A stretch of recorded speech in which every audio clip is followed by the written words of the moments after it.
Good morning students. पिछले video में हमने आपको चैप्टर 6 का फर्स्ट पार्ट बताया था। आज हम आपको सेकंड पार्ट बताने जा रहे हैं, एक्सपर्ट डिटेक्टिव, है ना। इसमें क्या होता है, पिछले वीडियो में हमने बताया था कि वो अपने सीट पे माया जो होती है अपने सीट पे बैठ जाती है और वहाँ पे एक सीट निकालती है कुछ चीज़ लिखने के लिए, है ना। उसके आगे की है कि क्या लिखती है उस पेपर में, देखते हैं। I wrote in large block letters. वो कहती है कि उसने जब बैठ गई अपने टेबल पे तो उसने क्या लिखा, एक बड़े बड़े अक्षरों में कुछ एक ब्लॉक में लिखती है कैचिंग अ क्रू, यानी कि टॉपिक का जो उसको सर्च करना था, तो क्या करना था, किसी क्रिमिनल के बारे में उसने सर्च करना था, तो उसने उसकी हेडिंग डाली कैचिंग अ क्रूक, है ना। Expert detective Nishad and Maya Pandit by appointment to the whole world. मतलब इसमें फिर कहती कि एक एक्सपर्ट डिटेक्टिव हूँ मैं, अपने आप को बताती है, और किसको, भाई को, अपने निषाद को बताती है। और ये किसके द्वारा अपॉइंट हुए एक्सपर्ट डिटेक्टिव, पूरे वर्ल्ड के द्वारा, मतलब कि सबके द्वारा ये माना गया कि ये दोनों एक्सपर्ट डिटेक्टिव है ना। Then I began writing. और उसके बाद वो लिखना स्टार्ट करती है। About half an hour later, कुछ मतलब आधे घंटे एक घंटे के तक वो लिखती है। I turn toward seven who was laying on his tummy. अब वो किस तरफ अपना फेस करती है कुछ टाइम बाद लिखने के बाद, अपने जो भाई उसका होता है सेवन की तरफ, है ना। वो कैसे लेटा हुआ था, पेट के बल लेटा हुआ था, जैसे इसमें आपके ड्राइंग में भी दिख रहा होगा, देखेंगे आप बुक में तो ये दिख रहा है इस तरह से, है ना। तो चीन cup in his farm reading comics. वो क्या पढ़ रहा था उस समय, इस तरह लेट के और अपने हाथ को इस तरह करके वो क्या पढ़ रहा था, कॉमिक बुक पढ़ रहा था, है ना। Want to hear what I have written I ask. और उसने फिर जो माया होती है वो अपने भाई से पूछती है कि क्या तुम सुनना चाहोगे मैं जो लिख रही हूँ। ही लुक्ड अप क्वेश्चनिंग, मतलब कि जो फिर उसका भाई होता है थोड़ा सा इस तरह देखता है कि मतलब हाँ ठीक है जो भी है सुनाओ। I have listed all the fact we know about mister Nath which might help us to trap him, I said want to hear. और उसने फिर मतलब ये बोला कि मैं लिस्ट बनाई हूँ और सारे फैक्ट्स किससे रिलेटेड, मिस्टर नाथ के रिलेटेड, जो मिस्टर नाथ क्रिमिनल मानती है जिसको, उससे रिलेटेड मैंने बहुत सारे लिस्ट बनाए हैं, क्या तुम सुनना चाहोगे इसके बारे में। तो निषाद अपना सिर हिला के मतलब बोलता है कि ठीक है। फैक्ट नंबर 1, अब जो उसने बनाए थे लिस्ट में फैक्ट्स के अकॉर्डिंग, तो उसने फर्स्ट बताया, I read his name is mister Nath, we must discover his first name, do you think that's his real name, Maya Nishad asked. अब यहाँ पे मतलब कि फर्स्ट में उसने मिस्टर नाथ जो है उसकी क्या है, टाइटल नेम, उसका रियल नाम नहीं पता है, तो उसने इस चीज़ को नोट किया कि उसका जो फर्स्ट नेम है उसको पहले सर्च करना चाहिए। प्रोबेबली नोट आई सेड, मतलब ये वापस में पूछते क्या तुमको पता है, तो वो बोलते कि नहीं मुझे नहीं पता। जो निषाद है जो माया है उससे पूछते हैं तो बोलता है कि नहीं पता। फिर most crooks have an alias, I added a big question mark after नाथ। बोलते कि बहुत सारे मतलब इस तरह से क्रूक होते हैं जो क्रिमिनल होते हैं, अपने नाम इस तरह से रीनेम मतलब नया नाम बना लेते हैं, कुछ ऑप्शनल नाम होते हैं, है ना, उनका रियल नेम नहीं पता होता है। Fact number 2, I read on the tenant at Shankar house से he is most strange and unfriendly. और दूसरा फैक्ट क्या बताती है कि मैंने ये नोट किया अपनी कॉपी में कि जो ये मिस्टर नाथ के हाउस में कैसे रहता है, रेंट पे रहता है, और ऐसे लगता है कि जैसे वो क्या बताते हैं मिस्टर नाथ के घर में, मतलब जो मकान मालिक है ना शंकर कौन है, इसके मकान मालिक है मिस्टर नाथ के, तो वो क्या बताते हैं ये बिल्कुल अजीब सा है, पागल सा है, और कि कोई इसका फ्रेंड नहीं है। Number 3, he does not talk to anyone and is mannerless. और वो किसी से बात नहीं करता है, उसको कोई मैनर भी नहीं है। But he did talk to us Maya and mamma says he is very polite, Nishad interpreted. अब इसमें निषाद बोलता है कि लेकिन वो तो बात करता है हम लोगों से, मेरी जो मम्मा है मम्मा भी बताती हैं कि वो हमसे भी अच्छे से बात करता है। तो he only talk to us because he had to, I said, and since he was under mama's medical treatment he had to be polite. तो वो कहता है, माया कहती है कि वो हमसे इसलिए बात करता है क्योंकि वो मम्मा उसकी ट्रीटमेंट करती है, इसलिए उसको हमसे अच्छे से बात करनी पड़ती है। Fact number 4, he does not receive any letter, seven noted. अब फैक्ट नंबर 4 में वो बताती है, मैंने ये नोट किया है कि वो कोई भी कभी लेटर नहीं रिसीव करता है। तो इस पर सहमति जताता है कौन, 7 सहमति जताता है। नेक्स्ट है 5 फैक्ट है, he has been living in room 10 of Shankar house for more than a year, I continue. कहता कि वो जो शंकर हाउस है उसमें वो लगभग 1 साल से वो रह रहा है और उसका मतलब कि कोई मतलब अभी तक रह रहा, कोई मतलब नहीं किसी से इस तरह से।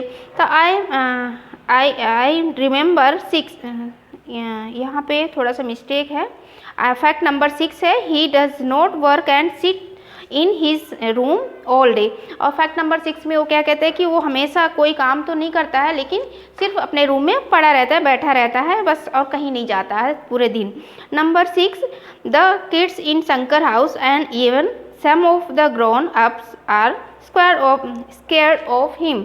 मतलब यहाँ पे वो कहते हैं कि जो शंकर हाउस में किड्स होते हैं 7, नेक्स्ट वो बताता है कि मतलब जो भी उसके जो लिस्ट में है 7वें नंबर पे क्या है कि जो शंकर हाउस में बच्चे हैं वो उससे डरते हैं, यानी को डरावना लगता है। Number 8, he has no visitor except for a spectacled fair fat man who visit him on Sundays for lunch. और फिर फैक्ट नंबर 8 बताती है कि ये है कि उसके पास कोई विजिटर नहीं आता, कोई मिलने नहीं आता, सिर्फ एक जो संडे आता है उसके संडे के दिन एक विजिटर आता है जो चश्मा लगाए हुआ रहता है, गोरा सा मोटा सा आदमी है, वही बस आता है, वो भी लंच के लिए। Number 9, food and tea are taken to his room by Ramesh from the restaurant downstairs. He does not care what he eats, pay his bills immediately and tips well.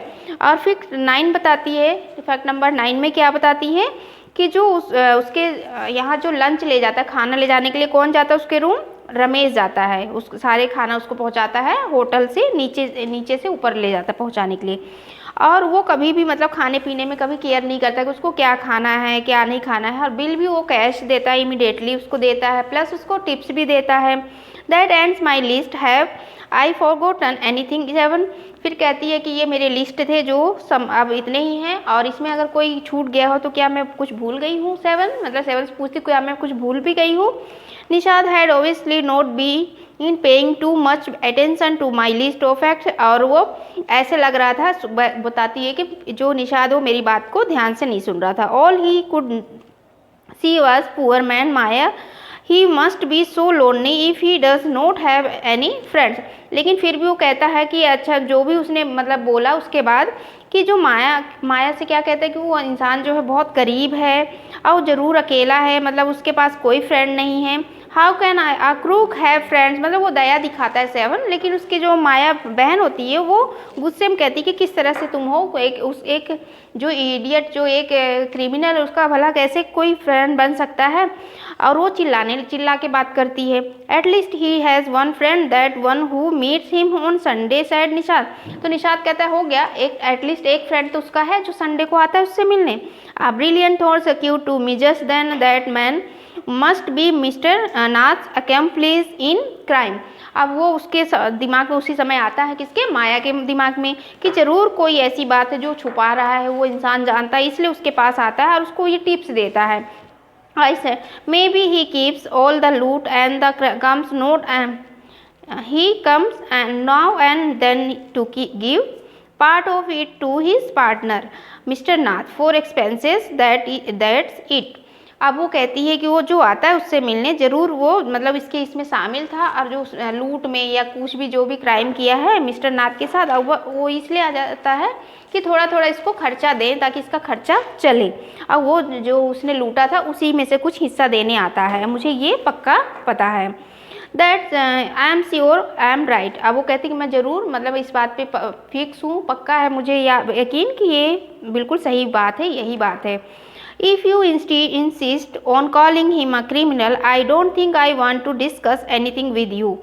और यहाँ पे अब वो माया said निशाद एंग्रीली। अब यहाँ पे निशाद गुस्से में माया से कहता है कि अगर तुम बार बार यही कहती होगी वो क्रिमिनल है तो मैं कोई भी सपोर्ट यानी कोई भी बात तुमसे इस बारे में नहीं करूँगा। He cannot be such a bad man if he gives Ramesh such genius tips. वो कोई बुरा आदमी नहीं हो सकता है अगर वो रमेश को अच्छा टिप्स दे रहा है, अच्छे से मतलब कुछ भी दया है ये।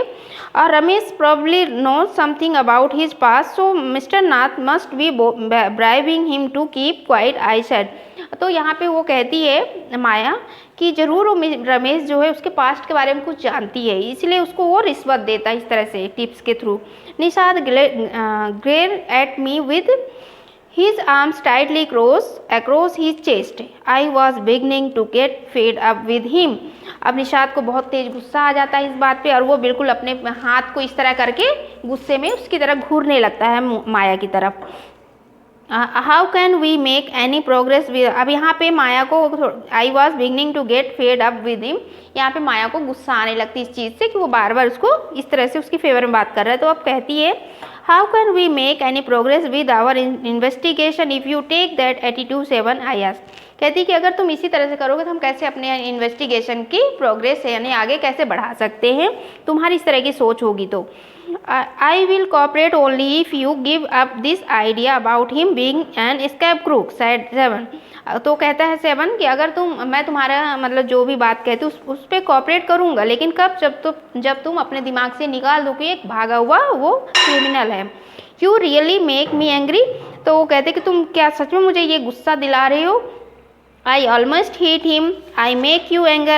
You stop off. I shouted. You make me mad. What is the point of all these inquiries if he is not a crook? अब यहाँ पे जो माया होती है उसको बहुत गुस्सा आता है तो पहले से उसको धक्का मुक्की करती है, बोलती बहुत गुस्से में बोलती तुमने मुझे बहुत ज़्यादा पागल कर दिया, स्टूपिड ऑफ, इस तरह बोलती है। किसको? 7 को कहती है, खूब चिल्लाती है उस पर और उसको कहती है तुम मुझे पागल कर दोगे, पागल हो तुम, ये सब बोलने लगती है। और फिर कहती है इस सारे इन्वेस्टिगेशन, ये सारी इंक्वायरी का कोई मतलब नहीं है अगर वो क्रिमिनल नहीं है। If you think he is no तो what's the idea of bothering about him, please tell me, अगर ये क्रूक नहीं है तो ये सब चीज़ें करने का क्या मतलब हुआ, मुझे बताओ ये सब मतलब क्यों परेशान है हम लोग इस चीज़ के लिए। Nishad look thoughtfully, I had like to find out why he is so thin.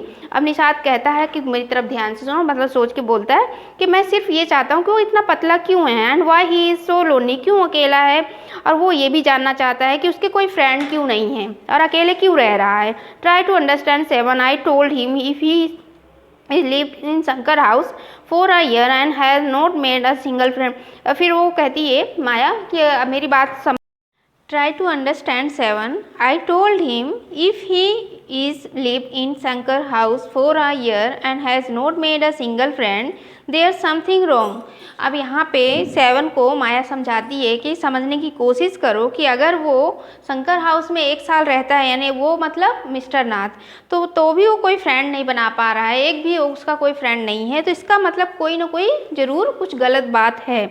He is obviously scared that someone will recognize him and give him up to the cops। ज़रूर उसको मुझे मतलब वो अपने आप को मतलब उसको विश्वास दिलाती कि ज़रूर कुछ ना कुछ ऐसी बात है, अब पक्का कोई मतलब ऐसा है कि जो कोई उसको लगता है कि कोई ना कोई मुझे पहचान लेगा और पुलिस को दे देगा, इस डर से वो मतलब किसी के साथ नहीं फ्रेंड बनाता है। Maybe no one's try to make friend with him, Nishad protest. तो निशाद जो होता है वो कहता है इस चीज़ को मानता नहीं है उसकी बात और कहता है कि हो सकता है कोई इसको फ्रेंड ही न बनाना चाहे।